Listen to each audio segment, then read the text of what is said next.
In today's video, I'm breaking down these different photos that you're seeing on the screen right now that were taken in extremely different lighting conditions and specifically captured with the brand new Viltrox 51.4 Pro, which is the second full frame lens in the series by Viltrox. As a proud Viltrox ambassador, I've been fortunate enough to use this lens for quite some time before its release, and I'm happy to report that it's an amazing lens. I'll be honest with you guys, when I first heard about this lens, I wasn't too overly excited because I never really enjoyed the 50mm focal length, even though it's one that a lot of people will start off with in the beginning, and including myself, because I've always gravitated towards longer focal lengths, and in recent years, in the past 6 years, I've been really loving the 35mm focal length. I never really gave the 50mm focal length a good try, but thankfully with the Viltrox 51.4 Pro, I have given it a good amount of try, and I can happily say that I've been really missing out on the 50mm focal length. Even though this video isn't meant to be a technical lens review, I did want to briefly go over some of the features that this lens offers. The Viltrox 51.4 Pro is very well built. It has an aperture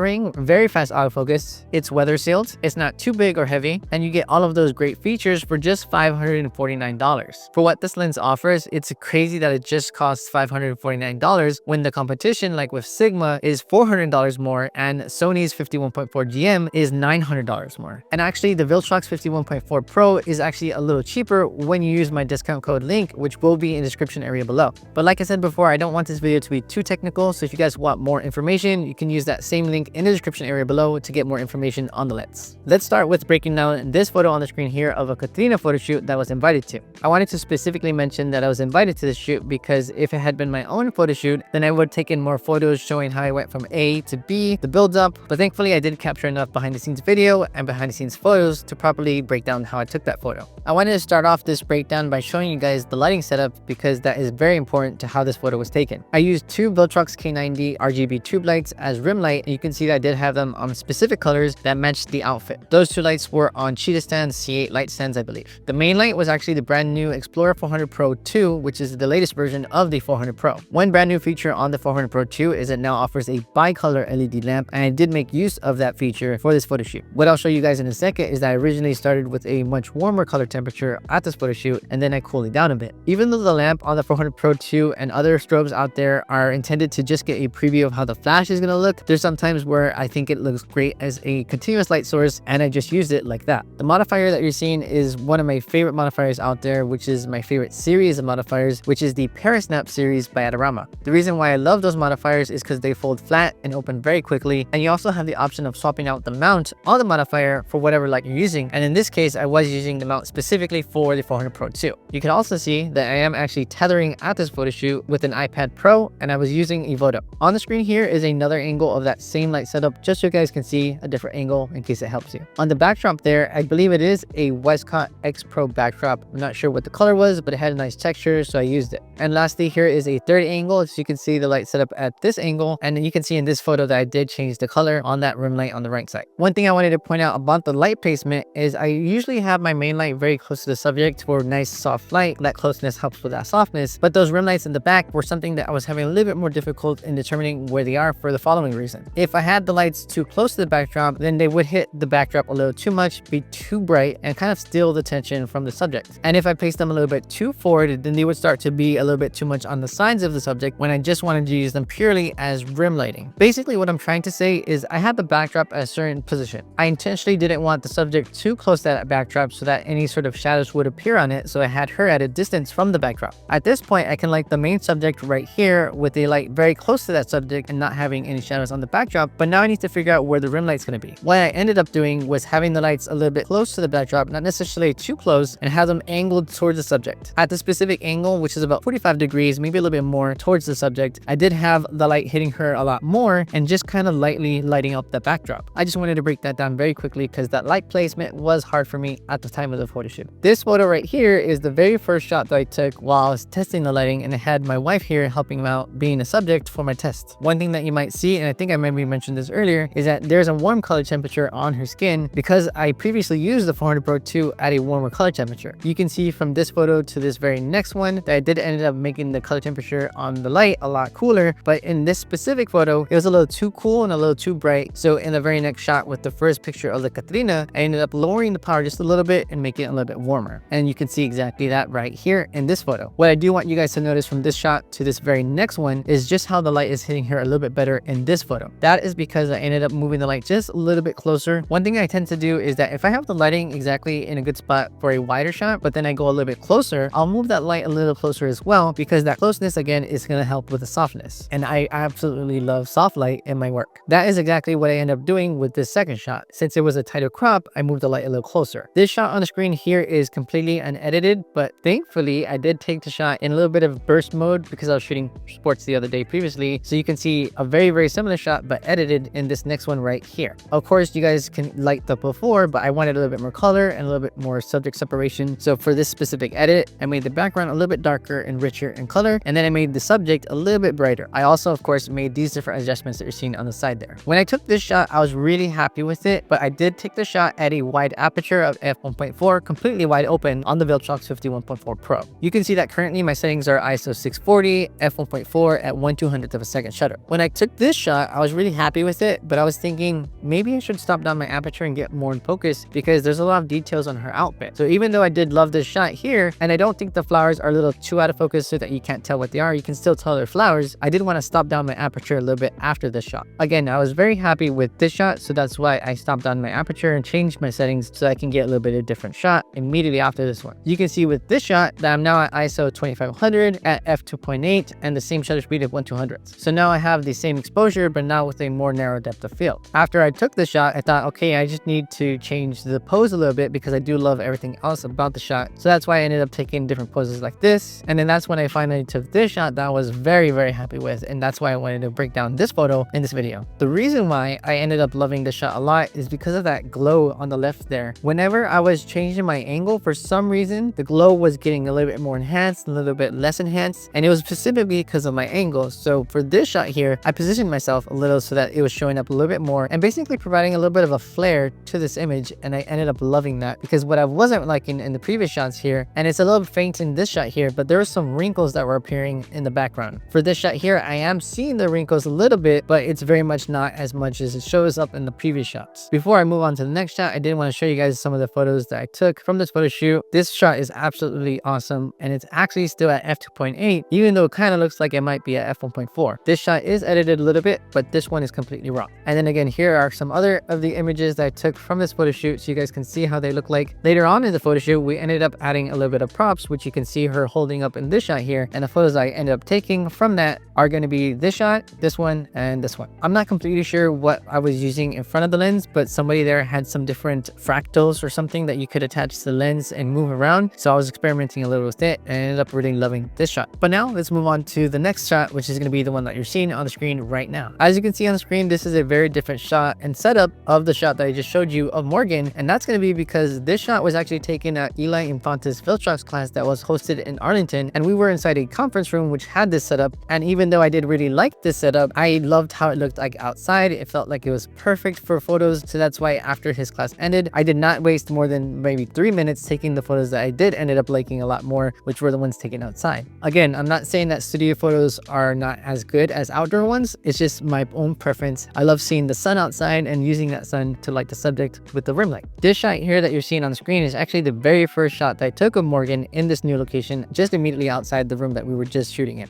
What you're not seeing happening in this photo is the pre-thought that I had ahead of just taking that very first photo. And I was thinking of exactly what lighting I wanted to use, how close I wanted to use that lighting, and as well as my settings, I was figuring out that ahead of time. While typically I will use an ND filter with limited power that I had in the Flashpoint IT30 Pro mini speed light that I was using, which only has 30 watts, I just wanted to shoot very quickly, and I knew if a light was very close to the subject that I would have barely enough power, which ended up being the case. Here is actually a behind the scenes photo of the setup so you guys can see exactly how close the softbox is and how small the softbox and the whole light setup was. One thing I did want to point out is that if I ever needed to take a full body shot, then I would probably use a stronger light as well as have the light a little bit angled down so that it hits the feet more. But for this shot here, I wasn't aiming for that. I was aiming for more of headshot kind of shots, and that's why this light setup was perfectly fine for those shots. This very first shot that I showed you is actually edited though, so I wanted to show you guys the before. So this is actually the before. One thing that I ended up doing was just raising the exposure one stop, and I did add a little bit of color and a little bit of exposure adjustments on throughout the image. So basically to show you guys that different adjustments that I made, I'm going to click reset so you guys can see how it looks like completely unedited. Then I'm going to raise it one stop, and I can see that this is how the shot looks like with just that exposure adjustment. I still think that it looks like a great shot, but of course I love adding more more color into my shot. So in case you guys have a different preference, you can choose an edit like this. Here is another shot of Morgan smiling, but it is edited as well. So let me show you guys the before. This is the before and this is the after. This shot here was one where the light misfired, and I don't want to necessarily use that word misfired. You just needed to recycle. Every light has a certain time that it needs to get another shot ready, and I took the shot too quickly, so the light didn't fire and ended up getting this exposure. But instead of just throwing the shot away, I saw the potential it had in terms of a natural light edit, and that's why I edited the shot and came up with this result. I'll be honest with you guys, even though I love flash, I still think this shot looks great. So you guys let me know if you think the flash shot looks better or the natural light shot's better. Here's another shot of Morgan. This shot is also unedited, and then here is another shot of Morgan completely unedited. But one reason why I wanted to point out this photo and show it to you guys is because the main reason why she's underexposed is because her mom that was holding the light had the light at a different angle. I think she might have angled it up or down or taken a step back or so, and because of that, the exposure on Morgan is now too low. One thing that's going to be absolutely crucial in using a limited power lighting in the bright condition, which I was actually in, is having that light super close. I actually made a video where I go over tips for using small speed lights, and I also actually used the Flashpoint IC30 Pro in that video. Had the light been a lot closer, even a little bit in the frame, then I would have had enough power on Morgan in this shot. Here's another unedited photo of Morgan, and you can see that the exposure is much better on her because of that closer distance. And that's pretty much it for this video. I hope you guys enjoyed this breakdown of those images taken with the brand new Viltrox 50 1.4 Pro lens. If you guys are interested in getting this lens yourself, then you can use my discount code in the description area below for a discount. And if you're not interested in buying the lens, but you want a raw file from the photos that I took with that lens, then that's where you can also check out the description area below.